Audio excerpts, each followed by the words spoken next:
BFM Business. BFM Bourse, le club. Et on n'oublie pas les sous-performances aujourd'hui de Casino et Carrefour sur nos informations BFM Business. On va y revenir dans un instant. Le club, donc, avec ce soir Daniel Gérinaud et Alexandre Taïeb. Bonsoir, messieurs. Bonsoir, Guillaume. Et bienvenue, Daniel Gérinaud, le président de Carlton Sélection. Alexandre Taïeb, analyste gérant pour Sycomore Asset Management. Des marchés qui terminent ce mois de janvier sur un sol plutôt négatif. En Europe, on le disait, moins 2%, une séance encore assez volatile. Comment est-ce que vous percevez leur état, leur potentiel? On sait que maintenant que la Fed va être beaucoup moins accommodante, Jérôme Powell a mis beaucoup de cartes d'ores et déjà sur la table. On a cette vision, cette perspective d'une Fed moins accommodante et qui va cette année relever ses taux. La question, c'est est-ce que ce sera 3, 4, 5, 6, peut-être 7 fois, mais enfin les marchés savent dans quelle direction on va. Et vous les voyez sur les niveaux actuellement, quasiment 7000 sur le CAC, Wall Street qui repart aussi de l'avant depuis quelques jours. Est-ce que c'est un signal de résistance, de force peut-être qu'envoie le marché, ou est-ce que vous restez méfiant parce que quand même au sein des séances on voit des volatilités, des formes de montagnes russes sur les indices qui restent quand même très présents? Daniel. Alors il est certain que les indices ont évolué un peu en taux ondulé. Si on regarde l'évolution sur les 4 premières semaines du mois de janvier, on a eu 3 semaines identiques et la 4e semaine qui était complètement l'inverse des 3 premières semaines. On a eu la value qui a très fortement progressé, les défensives, un tout petit peu les cycliques, et la growth qui était, c'est-à-dire les valeurs de croissance, qui étaient littéralement enfoncées. Et puis en 4e semaine, on a eu le schéma inverse. C'est-à-dire on a l'impression qu'il s'est passé un sous-scénario dans le scénario général, c'est-à-dire que si vous regardez 2021, tout ce qui a bien marché en 2021 ne marche plus en 2022. Et tout ce qui a bien marché pendant les 3 premières semaines du mois de janvier ne marche plus à la 4e semaine. Donc ça veut dire quoi? Ça veut dire qu'il y a quand même un changement de paradigme. On n'est plus dans la période post-Covid avec le policy mix où on était aidé par les États, on était aidé par les banques centrales. On arrive à quelque chose de plus normalisé. Alors est-ce que ça veut dire pour autant que le marché va plus performer? Non, moi je ne le pense pas. J'ai eu l'occasion de m'exprimer là-dessus. Moi je pense que on va être beaucoup plus maintenant sur de la microéconomie, sur des analyses de société et un petit peu moins sur des tendances générales. Mars-avril 2020, fallait acheter tout ce qui était secteur de la tech et puis aucun discernement. Des sociétés qui avaient des PE de 80, qui avaient des valorisations où on payait 50, 60 fois les EBITDA. Bon, clairement, là, on était sur des choses stratosphériques. Aujourd'hui, on va commencer à calculer, analyser et regarder la faisabilité des pricing que l'on a.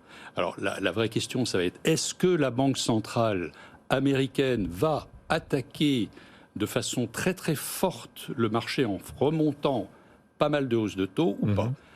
Rappelez-vous, fin 2020, on parlait de 2 hausses de taux, puis de 3 hausses de taux. 2e semaine du mois de janvier, Goldman Sachs dit 4 hausses de taux. Le dernier en date, BNP, dit 6 hausses de taux. Oui.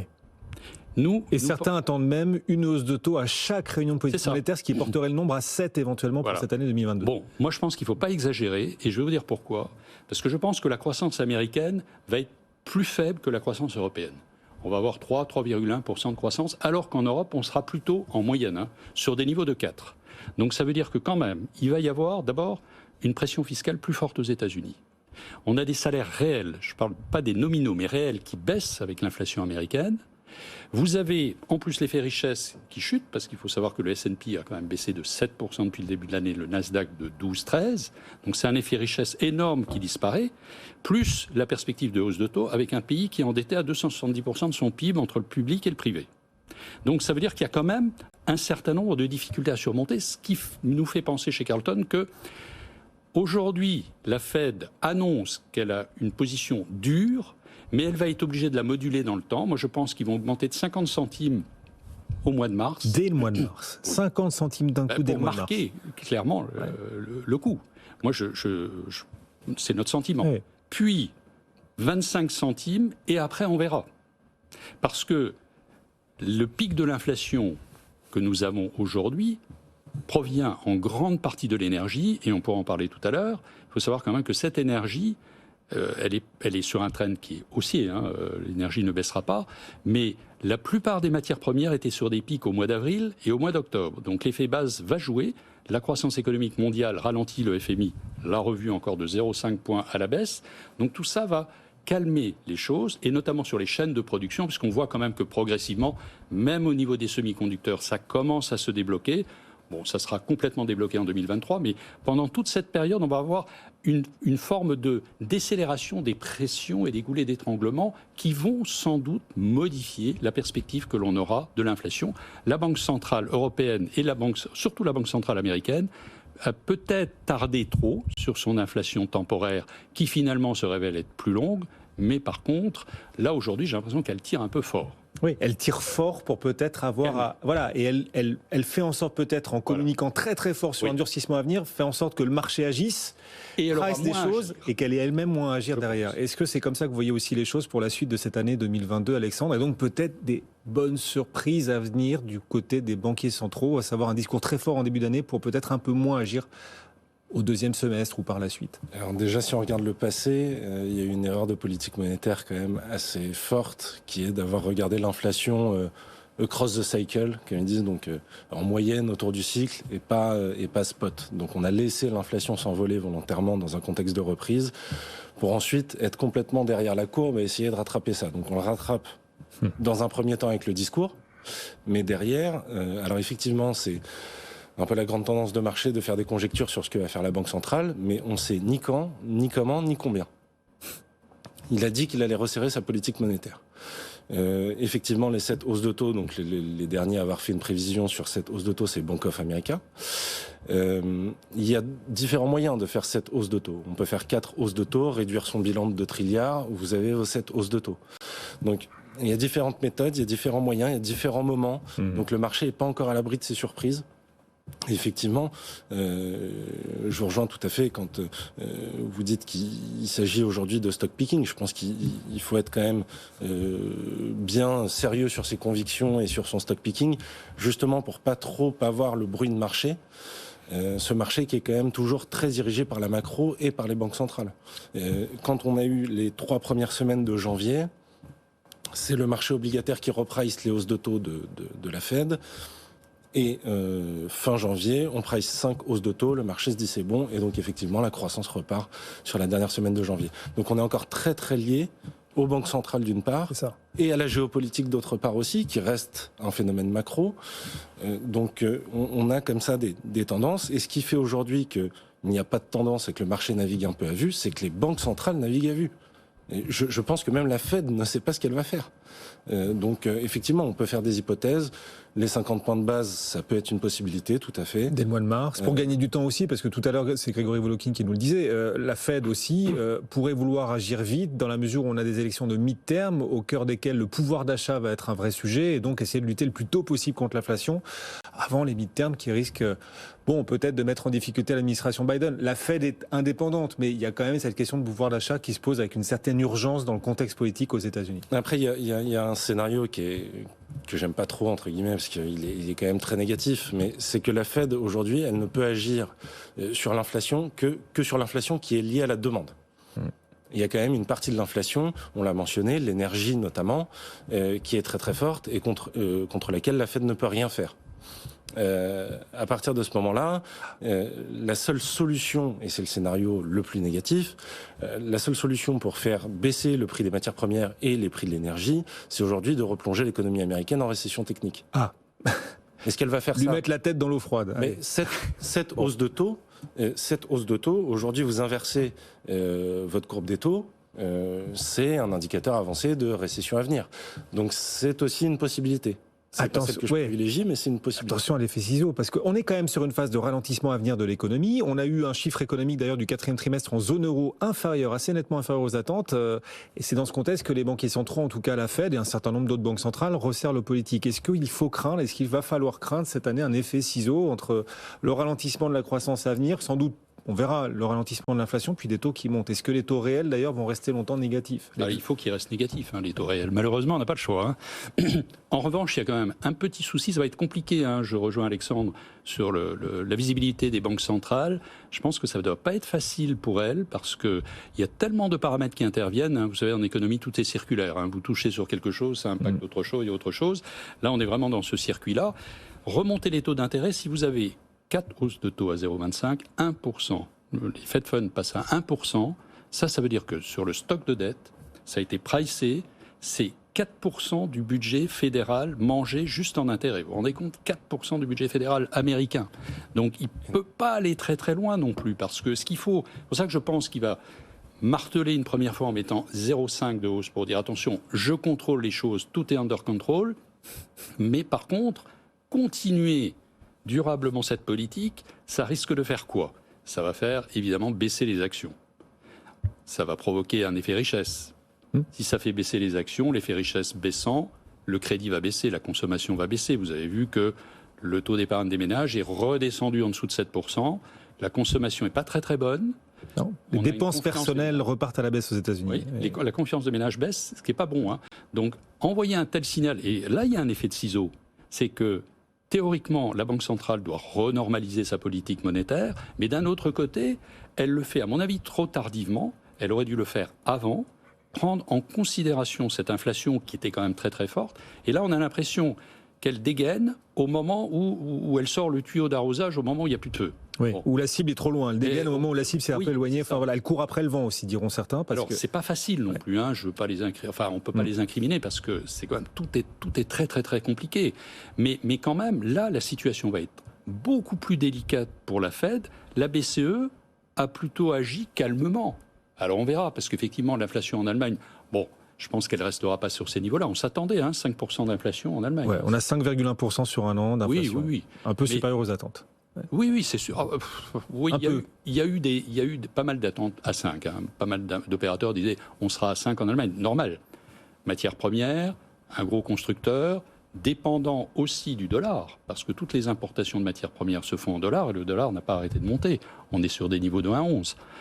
On était à 1,21, 1,22. Donc ça joue aussi. C'est un point hyper important. Alexandre. Si le dollar repique vers 1,1, Powell va peut-être se calmer. Donc effectivement, l'hypothèse de marteler fort tant qu'il peut le faire est plutôt intelligente. Pas oublier de regarder en effet le marché des devises et son impact sur ces chiffres d'inflation en effet. La BCE jeudi, est-ce que vous attendez une accélération quand même de Christine Lagarde, un discours un peu plus volontariste sur un durcissement monétaire à venir ou au contraire la BCE va rester dans cette forme de discours, l'inflation est transitoire et pour l'instant on ne bouge pas? Alors, j'attends pas tellement de durcissement du discours de la BCE lors de la prochaine réunion. Déjà parce qu'elle a donné quand même pas mal d'interviews entre les deux conférences de presse et qu'elle nous montre qu'il n'y a pas d'urgence à agir, en tout cas sur les taux. Maintenant, elle va probablement réduire son programme.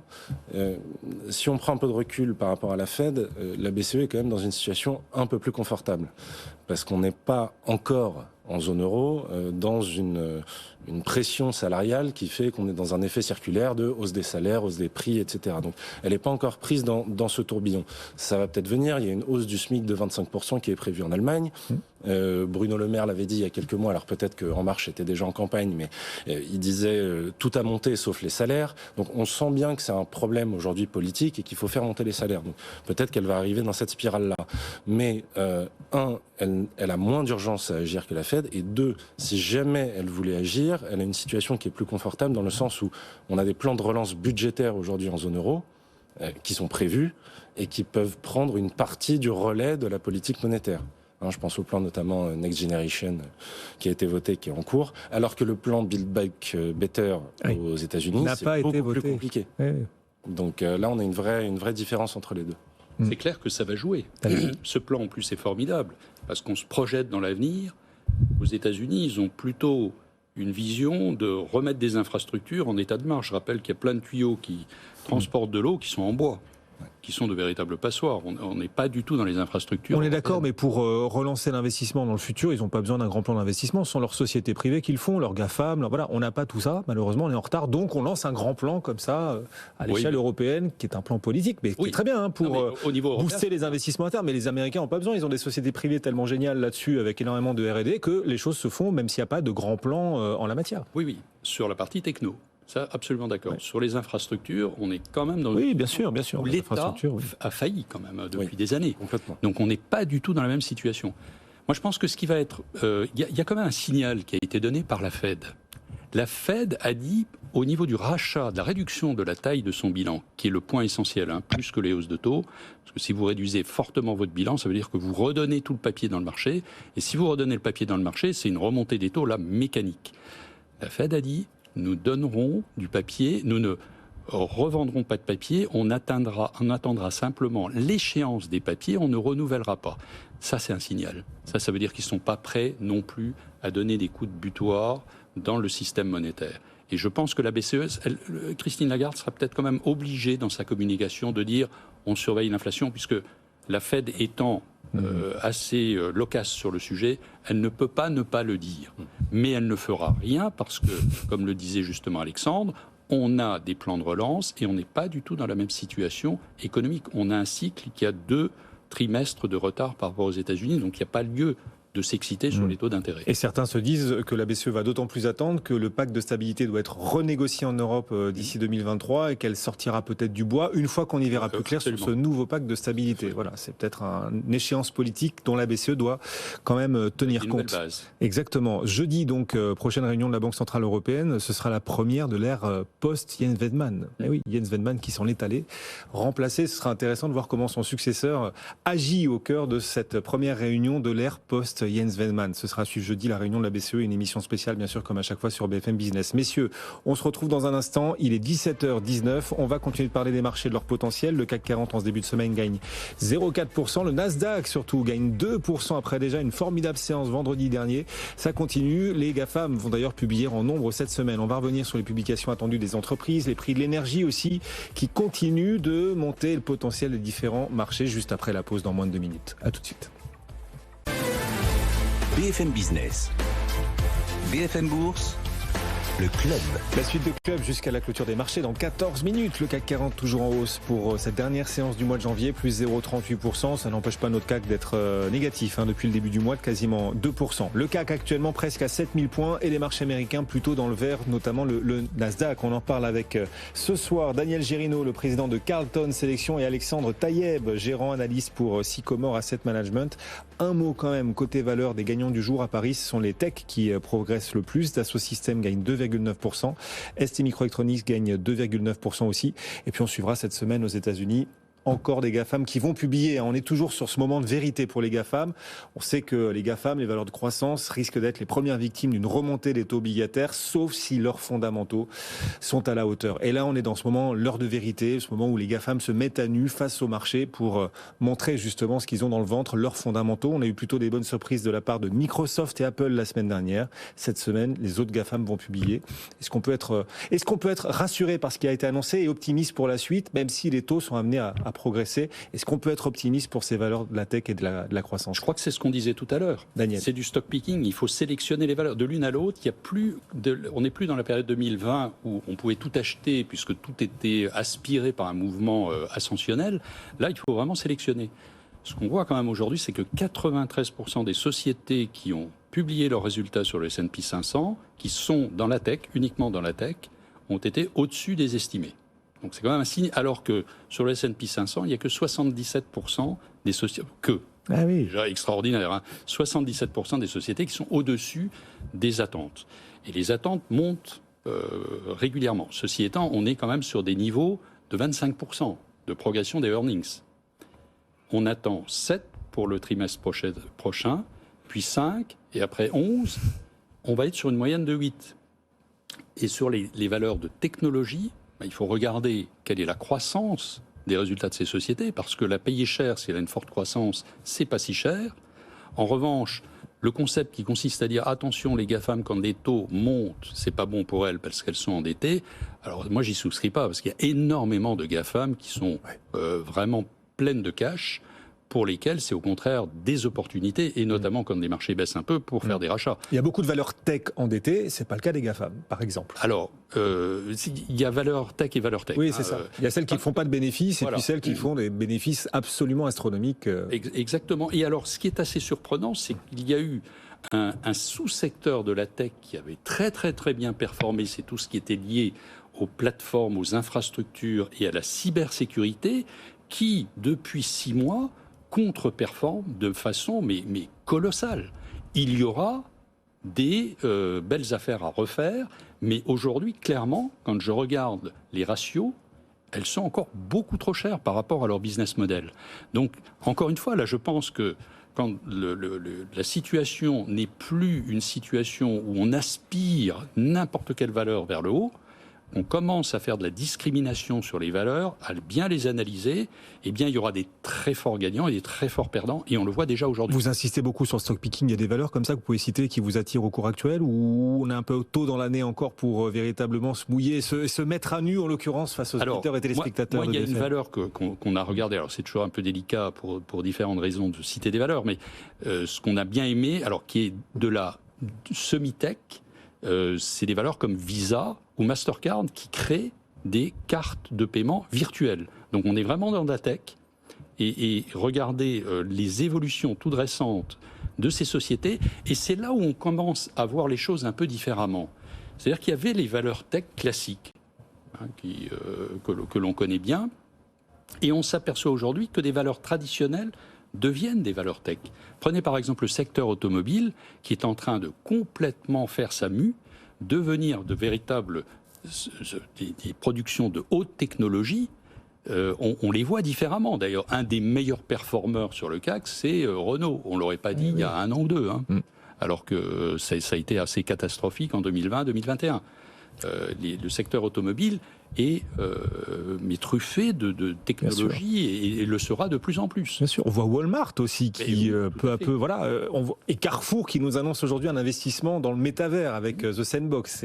C'est incroyable en effet. Vous parlez du secteur automobile qu'il va falloir regarder dans les publications, très intéressant. Et cette semaine, General Motors et Ford annonceront leurs résultats. Alexandre, on est encore face à cette montagne de publications à venir, notamment les GAFAM, on le disait, beaucoup de GAFAM vont publier cette semaine. Est-ce que quand même ces premières publications vous rassurent sur les fondamentaux des entreprises et la capacité des valeurs de croissance à encaisser un resserrement monétaire cette année? Alors oui, sur les GAFAM plus précisément, déjà ce ne sont pas les plus chèrement valorisés pour la plupart. Effectivement, elles ont des montagnes de cash, elles publient des résultats qui sont très bons au 4e trimestre. Ce qui est plus important, je pense, et que j'illustrerai avec un exemple, c'est plutôt les forward guidance sur les trimestres, voire l'année à venir. L'exemple typique, c'est Netflix. Netflix publie des résultats en ligne, un petit peu au-dessus des attentes, mais rien de mirobolant. Derrière, l'action perd 40%. Pourquoi ? Parce qu'il y a une différence fondamentale entre ce qu'on disait, la période Covid et la période post-Covid, où en fait une plateforme comme Netflix n'est plus capable de faire des guidance précises, parce que la lecture de la situation est un peu plus floue, et donc volontairement ils prennent des guidance extrêmement prudentes. Je suis à peu près certain qu'ils vont battre cette guidance au premier trimestre. Mais derrière, il y a un effet tout de suite couperet sur le marché, moins 40. Donc Netflix, ces prix-là me semblent intéressants, même si elle n'est pas non plus très bon marché. Je pense qu'à long terme, ça reste une tech qui, comme Apple, lock les générations suivantes. Aujourd'hui, vous êtes parent, vous avez un iPhone, votre enfant dans l'adolescence, souvent il a un iPhone. C'est pareil pour Netflix. Vos enfants, ils regardent les dessins animés sur Netflix quand ils sont jeunes. Donc, cette façon de créer de la croissance sur plusieurs générations me fait dire qu'à long terme, c'est plutôt un bon call d'aller sur une valeur comme Netflix, même si, encore une fois, la situation est un peu plus floue à court terme. Bon, et les thématiques, les secteurs qui vous attirent, quels sont-ils pour la suite de l'année ? On le disait, on entre dans une phase avec un peu moins de visibilité sur les politiques monétaires, peut-être un ralentissement économique, mais des plans de relance très puissants, notamment en Europe et aux États-Unis pour ce qui est des infrastructures. Qu'est-ce qui vous attire chez Sycomore comme thématique ou secteur d'investissement ? Aujourd'hui, ce qu'on va regarder, même si c'est pas forcément toujours lié à l'investissement socialement responsable, en macroéconomie, on a quelques certitudes, c'est le prix des matières premières avec la transition énergétique va continuer d'augmenter, notamment les métaux. Donc on regarde ce qu'on peut faire à l'intérieur de l'investissement socialement responsable dans les minières, par exemple. Donc il y a des entreprises qui recyclent des métaux, qui nous plaisent beaucoup, qu'on a en portefeuille aujourd'hui. Le recyclage, voilà. Thématique d'avenir. Exactement. Donc recyclage des métaux. On a un champion français de Richebourg, par exemple, mais c'est pas le seul, Par exemple, en Suède, il y a des entreprises comme Boliden ou Ruby en Allemagne. On parlait de l'automobile. Effectivement, l'automobile, dans le genre pas cher, ça se pose là. Et aujourd'hui, ce que nous disent les entreprises dans le secteur automobile, c'est qu'elles ont le carnet de commandes. Elles ont un carnet de commandes comme elles ont rarement vu. Le problème vient plutôt du côté de l'offre. Et on sait qu'au cours de 2022, même si ce sera vraiment le cas en 2023, la supply chain va quand même avoir une meilleure tête. Donc, elle devrait être en mesure de délivrer. Maintenant, avec le re-rating qu'il y a eu sur le mois de janvier, il va falloir aussi qu'elle nous montre des publications dans les trimestres à venir qui justifient cette hausse. Et puis, je reviens sur le secteur de la tech, parce qu'on ne peut jamais vraiment s'en détacher. Enfin, tous les portefeuilles aujourd'hui ont de la tech en portefeuille. La tech, c'est tout sauf du TOC. Exactement, c'est exactement ça. Mais aujourd'hui, sur la tech, vous avez de la value. Alors la non-profitable tech, on en a parlé, on va plutôt l'éviter dans un environnement de hausse de taux. Mais si on regarde dans d'autres zones géographiques, la tech chinoise par exemple, la tech chinoise aujourd'hui c'est value. Vous êtes entre 15 et 19 fois. Avec une banque centrale qui va être accommodante. Donc là, il y a des opportunités. Mais des autorités qui font preuve d'autorité quand même en Chine, avec un aléa politique. Le dernier message, alors là c'est très à court terme pour le coup, je crois que ça date d'hier ou avant-hier, les autorités disent on est plutôt satisfait de la situation maintenant réglementaire de la tech chez nous. Donc le paysage s'éclaircit. Et puis un dernier secteur, là aussi c'est une tendance macro. On voit bien que les restrictions sont levées, que le Covid, on parle souvent de la fin de la pandémie, faut pas être trop optimiste, mais bon, quand même, on se dirige quand même vers la fin. Le secteur du tourisme, là aussi, on a de la value à aller chercher. Et on le voit, le momentum est très bon. Ryanair publie des résultats qui sont mauvais. Le cours en bourse ne souffre pas.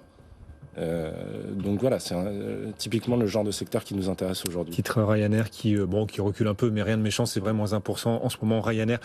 Vous avez cité en première thématique quand même le recyclage des métaux, les minières, parce qu'il va y avoir encore beaucoup de besoins, les prix des matières premières partis pour encore progresser en cette année 2022. On voit les cours du pétrole là, qui entament cette année en fanfare, $91 le Brent, et c'est le cas d'un certain nombre de matières premières. On n'est qu'au milieu du gué, d'après vous, Daniel ? Au milieu, non, mais c'est pas terminé. On n'a pas atteint Moi, je pense qu'on arrivera facilement aux $100 le baril.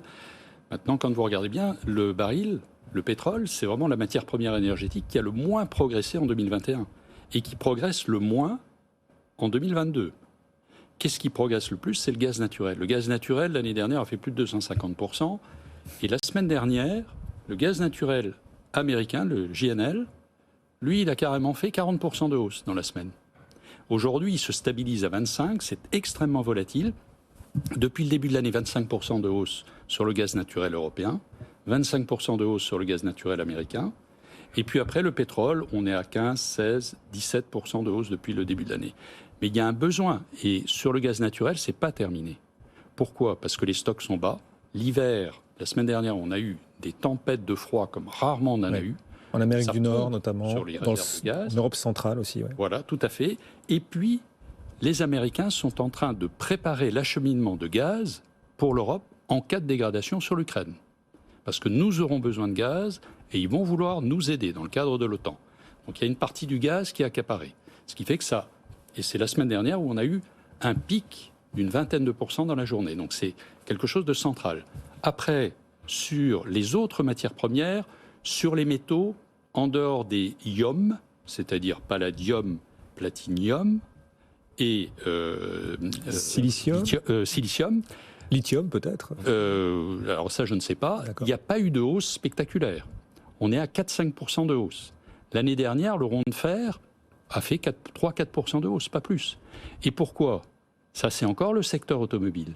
Le palladium, c'est pour les pots catalytiques des voitures à essence. Le platinium, c'est pour les pots catalytiques des voitures diesel. Donc il y en a encore. Et j'ai oublié de préciser qu'une des matières premières qui a le plus monté l'année dernière et cette année, c'est le charbon. C'est colossal. Malgré la taxe carbone, c'est le charbon. L'année dernière, 99,80% de hausse. Et cette année, une hausse phénoménale également. Donc on voit que tous les pays ne jouent pas le jeu puisqu'ils tirent sur le charbon. Après, sur les grains, c'est-à-dire à part le soja et le maïs, quasiment rien n'a monté. Donc on est quand même plutôt dans une phase où à la fois les métaux, les grains, ça se calme. Je pense que ça ne se calmera pas sur l'énergie parce que, comme on le citait, avec le déconfinement, les gens vont vouloir de nouveau rouler, voyager, etc. Sauf que, quand même faire attention à une chose, c'est que le prix de l'énergie étant cher, les transports vont être beaucoup plus chers. Il faudra s'habituer à payer très très cher les transports parce que ça a un coût carbone. Oui, et c'est là qu'on verra jusqu'où et jusqu'à quel point les consommateurs joueront le jeu. Oui, est-ce que la fin de la récréation sur l'inflation sera sifflée par les consommateurs? Ça peut être aussi l'un des scénarios de cette année 2022. On voit les chiffres de consommation qui commencent à se dégrader, le moral des consommateurs aux États-Unis notamment. Merci à tous les deux de nous avoir accompagnés pour ce club, alors que la clôture va bientôt retentir en Europe. Alexandre Taïeb nous accompagnait à la laïcité, gérant pour Sycomore AM. Merci beaucoup Alexandre d'être passé nous voir. Un grand merci à Daniel aussi, Daniel Gerino, le président de Carlton Sélection. Un petit mot aussi quand même du 10 ans italien qui, figurez-vous, se détend alors que les taux européens montent après l'inflation allemande supérieure aux attentes. On a une petite détente du 10 ans italien après la confirmation du fait que Mario Draghi restera à la tête du gouvernement finalement en Italie à l'issue de la présidentielle. Sergio Mattarella fait sacrifice de sa personne et accepte, contre son gré d'ailleurs, de réaliser un mandat supplémentaire comme président de la République italienne, ce qui va donc permettre à Mario Draghi de rester lui à la tête du gouvernement. On sent une forme de soulagement sur les marchés, ce 10 ans italien qui se détend un tout petit peu. On en reparle dans un instant, la clôture à suivre, ce sera dans 30 secondes. On va rejoindre Étienne Braque depuis la tour Euronext. À tout de suite.